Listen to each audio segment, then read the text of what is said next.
Okay, so I'd just like to invite everyone to this afternoon's Inclusive Entrepreneur Friday briefing. It's lovely to see you all.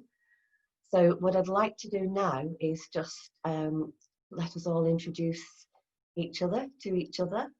And I'll start off with myself. So I'm Jacqueline Winstanley. I'm the founder and CEO of Universal Inclusion. I'm an international advisor on increasing equality of access to life's opportunities. I am the lead for diversity within the Women in Enterprise APPG in Westminster, and I have a number of ambassador roles for Glamsticks, Pink Shoe, and other exec and non-exec roles in the UK and internationally. Thank you. So what I'm going to do now is let you all introduce yourselves. So we'll start with Daffy. I think that'd be nice to do today. Hey, hi everyone. My name's Daffy. I'm 25. I currently work in the tech industry, and I haven't started a business yet, but I'm pretty interested in doing so in the immediate future. Brilliant. Nice to meet you. You too. You too. And Susan? Susan, we'll come back to you. We'll go to Lady Sharon, then come back to you, Susan. My name's Lady Sharon, and I'm a disabled entrepreneur, and I own a business called Glamsticks, as you can probably see behind me. I am part of Universal Inclusion. I started my business in 2012, following an accident, a life-threatening accident, and then an operation that didn't go to plan, that kind of turfed me out of mainstream employment. And yeah, I started Glamsticks, and that's me. Amazing, thank you. We'll go to Sarah. Hello everybody. I am Sarah. By day I'm a digital marketer, but by night I am setting up a new community interest company called the Hive Mind Company, which is looking to support entrepreneurs that have got mental health issues. I've spoken widely before at events about my mental health issues. I've had problems for around 30 years, so pretty much all of my adult life. And it's something that I'm really keen to be able to set up a company that will be able to support other people who are like me. Thank you. Thank you. Thank you. Aaron. Hi, everybody. So I'm Aaron Hornback. I am the founder and director of Horizon Health Network. I'm a pastor, personal trainer, and the reason that I've set up Horizon Health Network is to give a holistic approach to health and well-being. So it's not just about sweating it out in the gym and eating the right food, but it's also looking at your soul, mental health, emotional health, and also looking at your spiritual health as well. I'm also the health and well-being guru for Universal Inclusion, which is one of the joys that I have every Friday to spend time with you all. And I'm also, many don't know that I'm also a part of, I'm an associate director of Zebra Partnership with Carol Ann. So yeah, yeah, that's me for today. Brilliant, thank you. James. Hello, can you hear me? We can hear you. Sorry, yeah, I joined and then I couldn't get the audio working. But all right, I think that's the problem Susan's having at the minute. Yeah, so I'm James Hull. I'm a musician, singer-songwriter from Manchester. I'm deaf. I have hearing loss, and I believe we've got we're doing a bit of an announcement today. You certainly are. You are. Okay. So yeah, I think more on that later. But yeah, great, lovely. Excited Thank you. Share. Shall we try Noreen? Hi everyone, and good afternoon. My name is Noreen Cesario. I am the founder and principal of Market Accents, which is a thought leadership and strategic marketing and communications consultancy. I am working with Jacqueline on a number of initiatives, so I'm delighted to be on the Inclusive Entrepreneur call on the Fridays. I am very heavily involved opening up markets for women in trade internationally and also locally, and looking at girls' education as I'm a trustee of a Commonwealth charity educating girls that are financially very needy but very, very able. Thank you. Okay, lovely, thank you. It's lovely to see everyone, and on this Friday before what is going to be known as the Great Unlocking, which is going to be quite an interesting weekend for everybody. We're going to rejig the agenda slightly because Aaron, as he did just introduce himself as our health and wellbeing guru, needs to leave us early today. So what I'm going to do is actually slot him in now. Are you okay to do that now? That'd be lovely. Yeah, so health and well-being. So last week I was talking about the necessity of how to deal with anger when things happen. For example, many of us faced in the workplace, the necessity of turning that anger into your passion, and always understanding the end goal. Your end goal should always be a positive rather than a negative. And so today I thought it would be good to say, well, how. I talked a little bit about some of the things that you do, but what do you do practically? So for me, example, when I was 33 years old, I was 19 stone in weight, borderline diabetic, heart disease. I had sleep apnea, always in aches and pains, depressed, and life on the outside looked like it was okay, but I was crumbling on the inside. And in that moment of frustration and anger, and even praying and all that I do, something had to switch in me so that passion became something that was practically lived out. So the reason I'm using myself as an example, because each of us have different things that we go through that we may not be able to identify with specifically, but there are kind of like some basic things that we can all say, yeah, I understand that in my situation. So practically, for myself, I had to make a decision in myself to make changes. So yeah, I signed up at a gym, not the gym I was in before because I didn't like it, but I signed up to a gym that accommodated me, and I educated myself on nutrition and what food does to the body. And because I've made those steps, I then thought I need to become consistent in it and make it into a life habit. So over a period of 6 months, as my story goes, I lost 4.5 stone in weight, from 19 stone to I think it was 14.5, if my math served me right. But it was that consistency of not just saying, okay, I'm upset with the way things are for me now. And not just let it become something that becomes just a passion in thought. It became a passion in action.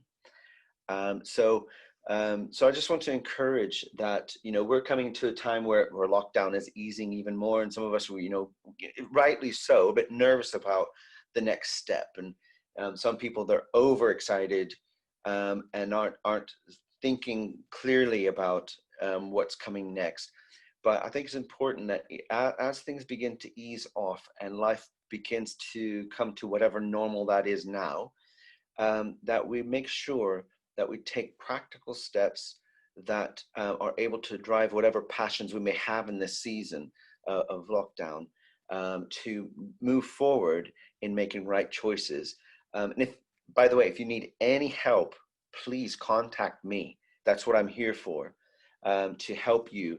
And to find a way for you in your health and well-being to make the progress that you need as you're doing everything else in life. Okay. Right, perfect, lovely. So I just want to go through what we'll look at today in the briefing. Again, we've always kept saying this too will pass. Gosh, when you're looking at some of the times that are being put into lockdown, nobody's sure yet when this is going to pass. We're going to look at generic business advice, disability related support. We've had our health and wellbeing section, which thank you, Aaron. And we're going to showcase an inclusive entrepreneur, and a really exciting announcement today. So I'm looking forward to that. And then at the end, our question and answer session. So if we look briefly at the government business support, obviously we've seen over the past few months, government responding by way of a range of financial measures to try to help businesses and individuals. The self-employment income support scheme, business loans, cash grants, etc. They've given quite clear guidelines in terms of back to work, for not just for individuals, but also within the health and safety executive. But the big things that we're looking at this weekend are the hospitality sector and hair salons to be opening in England tomorrow. I don't know what you're all seeing of this. I'm speaking to so many people in terms of hair salons that are weeks ahead before they can get an appointment, and all different responses to this and how they're going to actually equip themselves. So some salons are wearing the full face visors, and apparently if they do that, you don't need to wear a mask. Some are saying everybody's got to wear a mask. So it is going to be really quite, I think, complex for everybody, but also is a reflection of the guidance and how clear is the guidance for people. I think there's no doubt there's a different shift, I think, between the hospitality sector and the hair salons. The hair salons are going to be full. The hospitality sector, I'm not sure. I'm really not sure. So, for example, where I live, I've noticed that the smaller, what you might have called microbreweries, have actually extended onto the pavements and the roads. So they must have got special planning permission to be able to close roads, and so that there's a lot, the services are going to be outside, which is quite interesting. So that's quite, but the key thing in this is that the guidelines haven't changed in terms of the 2 metre. So the guidance still is keep 2 metres apart. However, this 1+ comes in if you're not able to do that, but you put other things in place to make yourself safe, such as the mask, etc. Because again, I think the guidance, some people think actually we can all just do 1 metre and we're going to be safe, but that actually isn't what it's saying. And the interesting thing on this slide as well is the Prime Minister's response to sector-specific support going forward. So I don't know if anybody picked up on one of his interviews. Clearly there's going to be local lockdowns, there's going to be people who are contacted and asked to isolate again for a further 14 days. And there's going to be businesses who, although they're getting back into trading, their business is going to be disrupted and affected financially for months to come, possibly years. Now, what the Prime Minister did say is that they're very much open to doing whatever is needed to be done to support people. And that is interesting when we see the number of companies that are actually going into liquidation. I think I saw this morning one of the patisserie chains has gone into liquidation. So very, very challenging times for everybody. And I think it's a case of, again, later on in the slide deck, there are links to all of these things for you to get an update on exactly what government's saying, and in terms of the health and well-being side of this as well. I want to touch on that very briefly in respect of these local lockdowns that are starting to occur, because there are quite a few towns and cities that are now very near the point where government would put in a further lockdown. So that again is going to be, going back to what Aaron was saying, it's quite challenging. We feel we're coming out of lockdown, yet some of us may find ourselves either not being allowed to come out or possibly put back in relatively soon afterwards. Okay, in terms of disability related support, the issues remain the same as we've discussed previously, and we'll look at the recommendations that will evidence that. In terms of what we've asked government to consider, again, the recommendations will reflect that, and a response from government. So for us, the biggest response in terms of government and how we're going to communicate going forward is obviously our all-party parliamentary group for inclusive entrepreneurship, which we're pushing forward with at the moment. But in addition to that, the invitation to attend meetings with the Secretary of State alongside Dr. Lisa Cameron. So we do have a way forward in terms of actually raising these issues and moving things forward in a really positive way and improving things for entrepreneurs who have protected characteristics. In terms of the Access to Work Award, it is what it is. It is, I think, working at the capacity that it can work at the moment. There's no doubt it's struggling. I was talking to somebody about this the other day. This is a fantastic scheme if you think what it actually does put in place for people in terms of support. However, prior to COVID, it struggled in terms of the administration of the award during COVID, that's becoming increasingly difficult.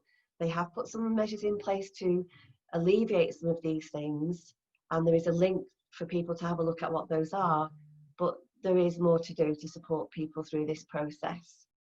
All right, so what we're going to move on to now is the recommendations I'm going to go through with you. So if you remember, these are the recommendations to the Department for Work and Pension in respect of access to work, and also more generally to the Chancellor. So I'm going to go through them again. So we've asked that they suspend the annual cap so that people that are near to the cap at the moment, if they have any additionality related to COVID, the cap won't stop that taking place. To fast track any new claims, to suspend the annual turnover requirement. Very unfair if disabled entrepreneurs were expected to meet a turnover requirement in view of the impact on business disruption.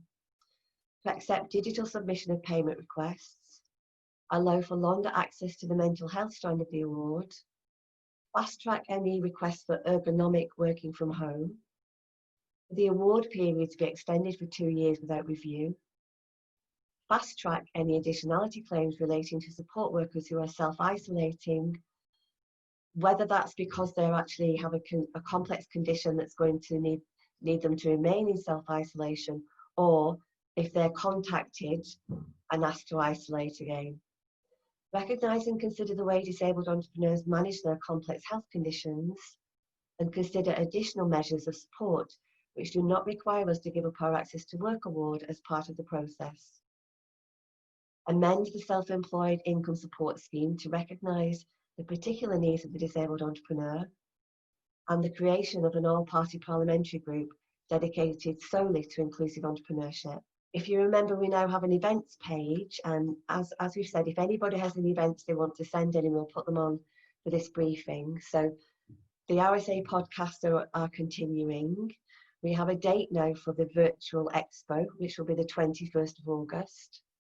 And what we do have, which is really exciting, is the inaugural meeting of the all-party parliamentary group for inclusive entrepreneurs of the 16th of July. Now, unfortunately, this is the protocols in how you set up the meetings mean this will be a closed meeting. This is purely for the Secretariat and the MPs and peers and officers. And then obviously we'll very quickly get a date in the diary to have our first open meeting of that. But that is really exciting. And we've had some really positive response from MPs and peers who are interested in what we're doing. I think the partnership between Pink Shoe and ourselves is a really positive one. It brings together vast experience in this area. From Pink Shoe's perspective, Helen is so experienced of working in Westminster as an advisor to the House of Lords. And yes, I have worked in Westminster and I'm familiar with the APPG process. I'm on a learning curve, which is, that's what life's all about. So, but I think our experience jointly is going to make this a very, very successful APPG. So we will in future have this slide on the briefing, which will be an update on the APPG. And if, we will have this inaugural meeting, that still doesn't mean it goes ahead. It still has to sort of jump through another hoop. But should this go ahead, we will I'm delighted that Dr. Lisa Cameron will chair it and Tanya Gray Thompson has agreed to vice chair it. So it is really going to be a very exciting APPG.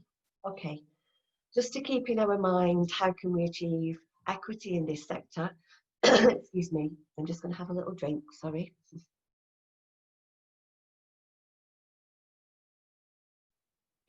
For those of you that don't know, one of my conditions does affect my voice, so I do need to stop sometimes, just have a little drink, so apologies for that.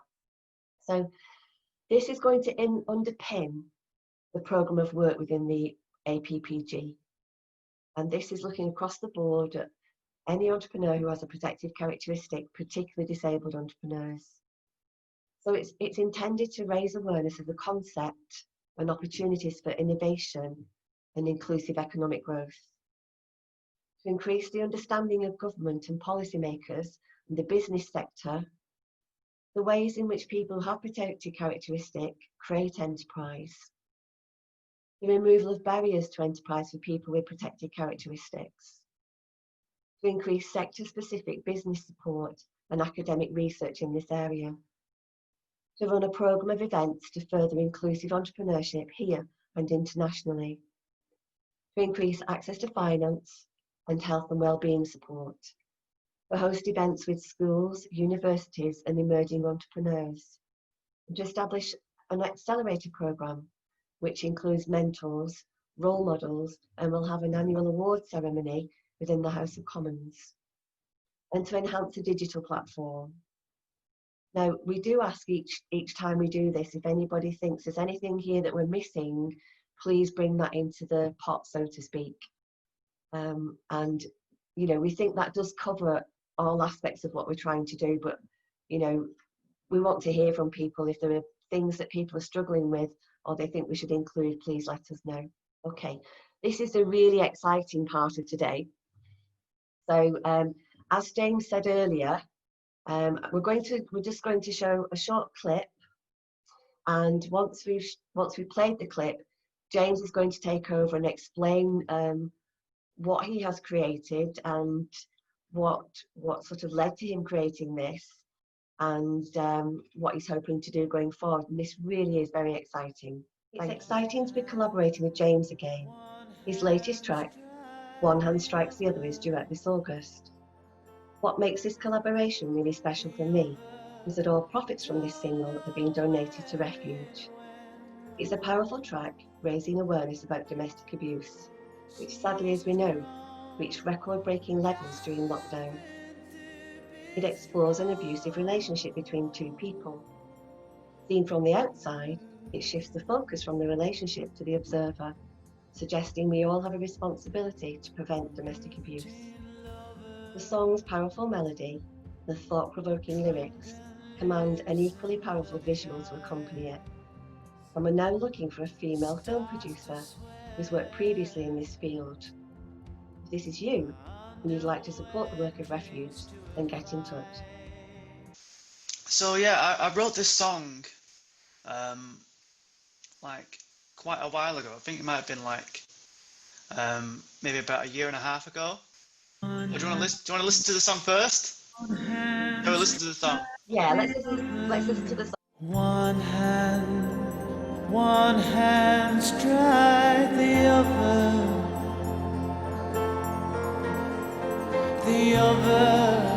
don't know where it went wrong. She's strong, got nothing to be strong for.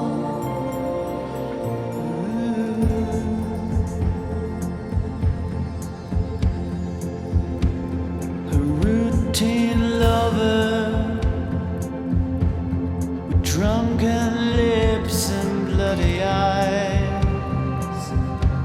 he starts to sweat. Her underwear clings to her thighs. He calls it love. She's named it love since her teens. And every blow answered with a cry. One hand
knows no different.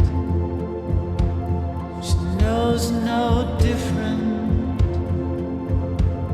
She knows no different. She knows no different. She knows no different. I'd written this song about a year and a half ago, and then it was about a year ago when we'd kind of completed recording it, and like as it stands at the moment, it's already kind of a collaborative piece between myself and Tori, who you'll see sat in the picture with the fireplace in like the red dress. She's singing. It's like sort of like a duet, and she sings the female part, and also you'll see on the left kind of striking artwork that was taken by my friend Debbie of a model called Live More.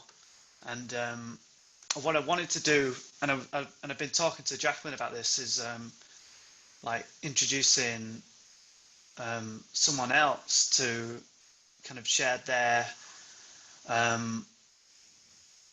share their experience or share a story in like a film or in the music video, and put their voice to this song.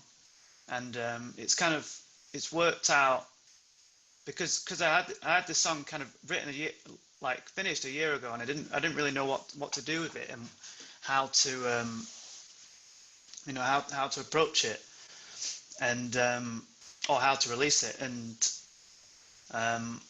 so that kind of like led me to like kind of put it to one side and work on some other stuff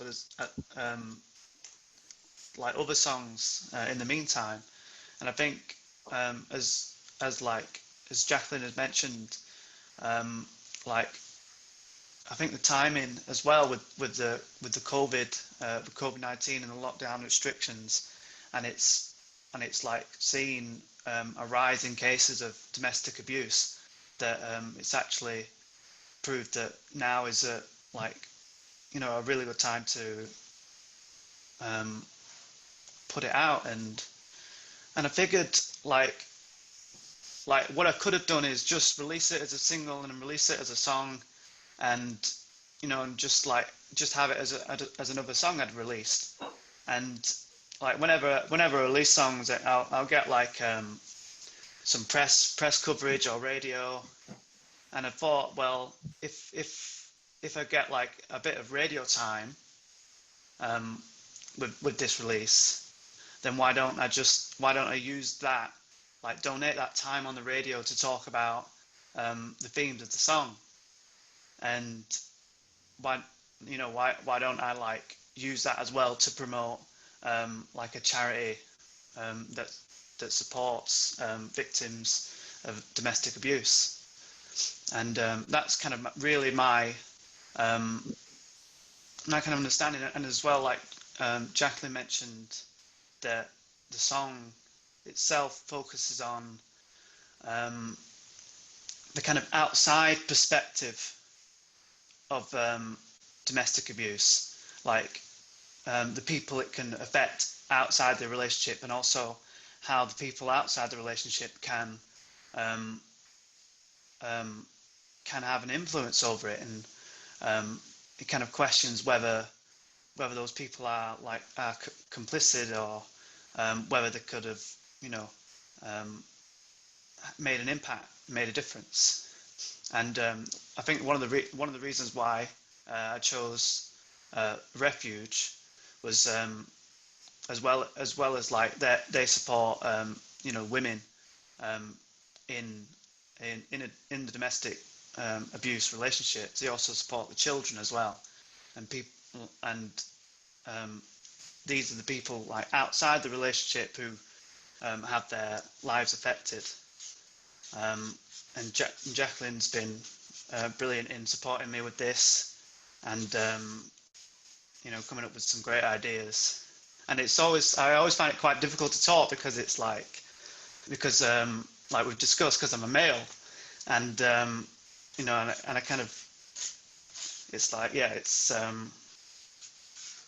you know, so it kind of helps, I think, with Jacqueline being on board as well, lending her voice, and I think if someone, you know, like if someone else would like to lend their voice in terms of making a film to go with a song, I think that'd be you know, great. That'd be good. I'm so excited, and I think a nice way of doing it, because the important thing is that people hear from you, and it's a very, very, very powerful song, right? I think this is a great, and it's very, very timely, James, that you're going to do this and going to release this, and the social media that's going to start on this today, hopefully, well, I'm not going to say hopefully, I know this will bring somebody forward who will have some really exciting ideas on a visual that will accompany it. And obviously, you know, we've made some approaches to Refuge, and thank you for giving me the information about Maxine Peake as well. So you know, it's going to be very interesting to see who does come forward to work with you. Okay, thank you very much. Now, I have noticed Helen has joined us, and Mary, so I wonder, Helen, if you'd like to introduce yourself, please. Yes, can you hear me? My video Yes, is not we working can. very well today. You can hear me? Oh, good. We can, yes. First of all, James, that was amazing. Your music is so inspiring, and to have come up with a track that's going to support victims of domestic violence is just incredible. So if we can support in any way, I'm sure we will. And thank you so much for that. I'm Helen, founder of Pink Shoe. I'm a non-exec on various international boards, and I work in the House of Lords on entrepreneurship. And I'm passionate about working with Jacqueline and the rest of this group on inclusive enterprise and entrepreneurship, and looking forward to lots of exciting things in the future. So thank you, and sorry I was late to join you. Couldn't get off a call. That's fine, thank you. It's lovely to have you here. Mary, are you okay to introduce yourself? Yeah, can you hear me? We can. Great. James, that was amazing. It is amazing. So I'm sure that's something really positive for everybody will come from that. And I'm an inclusive entrepreneur, and thank you for having me here. You're very, very welcome. So that brings us to our question and answer session today. As you're aware, we slotted Aaron in a little earlier today. So this really is the point of the session that's over to you. If anybody does have any questions, anything they specifically like to raise, any questions for James? Hey, I've got a question for James, Okay. if that's possible. Of course. James, where did the idea come from for the song? It's beautiful, by the way. The lyrics are amazing, and the harmony is just out of this world. It brought a tear to my eyes. Yeah, having suffered it myself. But where did the idea come from? I'm not really sure. It was because it was like such a long time ago, I think, when I started writing it, and it's kind of evolved as well as I've recorded it, and it was just, I don't know, like usually when I write songs, I don't have like something specific in mind. Yeah. I'll just kind of go with like how it sounds, and then I'll pick out certain words, and then like at some point it'll be like a kind of a conscious decision of oh, this song sounds like it's going to be about this subject, and there was a point where I kind of thought, well, this song can go this way, and I did think to myself, like, is it right for me to do this? Is it right for me to talk like talk about this subject? And that's why I've approached it in the way that I have, like coming from like from a third person's perspective almost, of this like domestic relationship, and yeah, so that's like, so that in a way is like me. And then like later on in the song, it sort of switches around. So like like the kind of the focus is on in the first part. The focus is on the two people, and then the focus shifts towards the audience, the people listening, and you know, and it's set. I think like the line is like, and we just watched. We stood and watched, and who is to blame? And so that's where the kind of question of like, you know, people, you know, outside of the relationship, what can they do to, you know, help? Yeah, it's beautiful. There's not a more perfect time to release this than now. You bang on, Jacqueline, you both bang on time with this, absolutely. So well done. Thank you. No, it's going to be great to see what comes from this, James. It really will be. So does anybody else have questions for James, or anything else you'd like to bring to the session? If nobody, me again.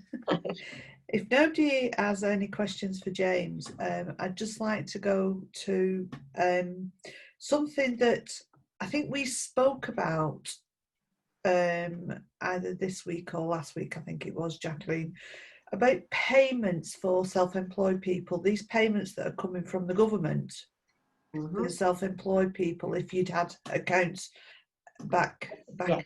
I spoke to my accountant about this week, and she's come back with, oh, we weren't allowed to do it for people like myself.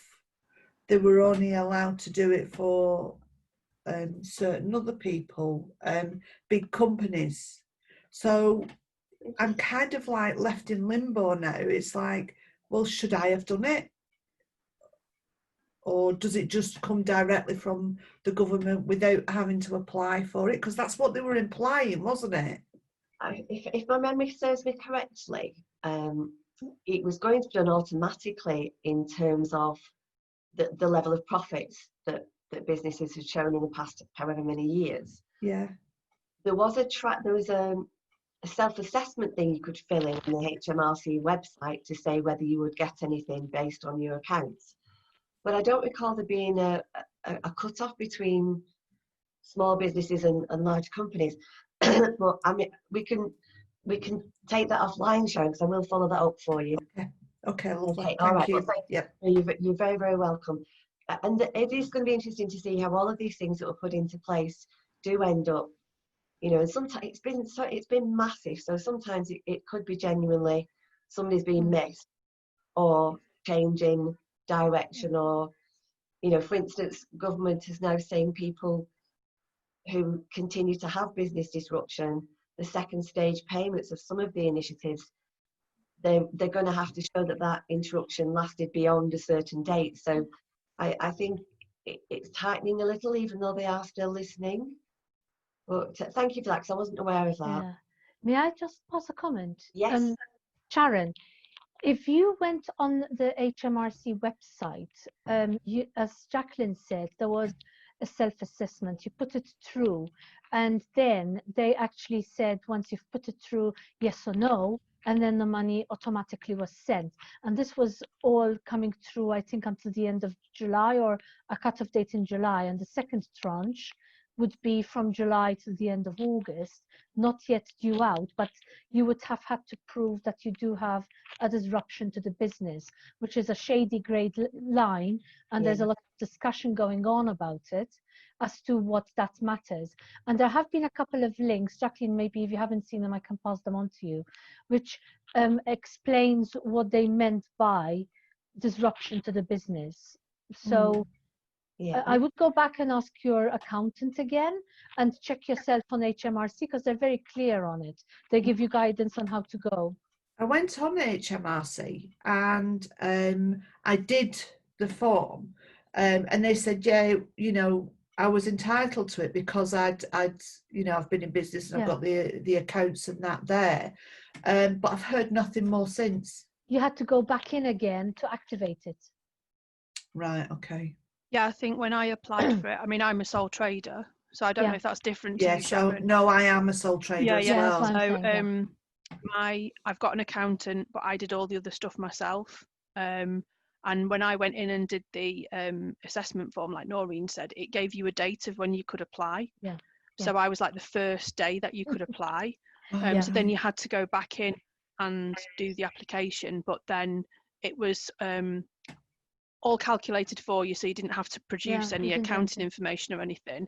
And it gave you a payment based on the average of the last 3 months trading or something. 3 years. 3 years, yeah. And I got that payment within 5 days, I think. That this next time round, you've got to prove, I think they're saying that you've got to prove that you've had a loss of income, which hopefully I can prove. But yeah, I think I spoke to my accountant, and I think she'd said something similar, that she'd heard of people who were talking about that they were under the impression that their accountant should have done it for them, when actually I think it was definitely something that you should have done yourself. Right, so I've missed out on that now then. No, Sharon, I maybe don't not. think so. No, I don't think so. I mean, it did, in all of this in the HMRC, what it did say is if it doesn't quite work, contact them, because if you're entitled to it. It would just be a case of going through that process. I'm sure that the first tranche was taking it up to something like the 21st or 24th of July. Sarah, you may remember the date? I think, yeah, it was definitely like something in July. So, yeah, you're still in the first tranche. Right. So I'll go back to now. You, yeah, Noreen, I'll speak to you later about it if that's all right. Not a problem. Okay, we lovely. Offline. Thank Thanks, you. Cheers. All right. Okay. Sorry about that. Right. Well, if there's no further questions, that concludes our session today. But thank you so much, everybody. And it has been a really exciting one with the work that James is doing. And again, it's lovely to hear from everyone. And we look forward to seeing you all next week.